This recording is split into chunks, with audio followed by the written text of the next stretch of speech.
Before the iPhone, before the iMac, Apple made a game console. Yep, in the 90s, Apple teamed up with Bandai to create something called the Apple Pippin, a machine that was supposed to change the living room forever.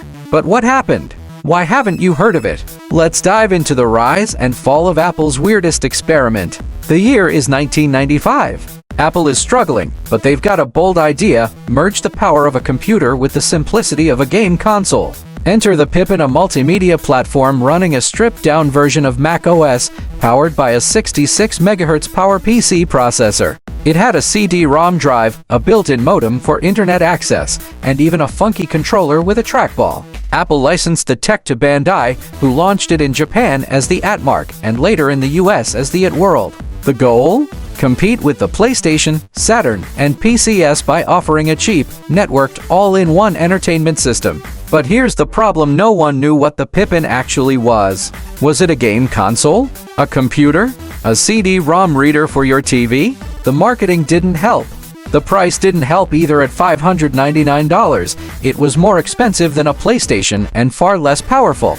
Plus, it had a tiny library of games and apps, most of which were edutainment titles or Mac ports. And behind the scenes, Apple was in chaos. This was before Steve Jobs came back, before the iMac.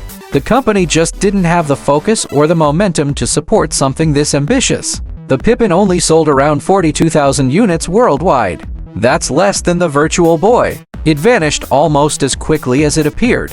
But here's the thing: Apple was weirdly ahead of its time. The Pippin had online features, downloadable software, and was thinking about the living room PC way before Microsoft and Sony fully embraced it. It failed, but it paved the way for later ideas like Apple TV, and maybe even inspired parts of what the iPad became. So was the Pippin a flop? Absolutely. But it's also a fascinating piece of forgotten tech history, a glimpse into the alternate timeline where Apple ruled gaming. If you want more deep dives into gaming's weirdest what-ifs and forgotten tech, hit that like button, subscribe, and let us know what you want us to cover next.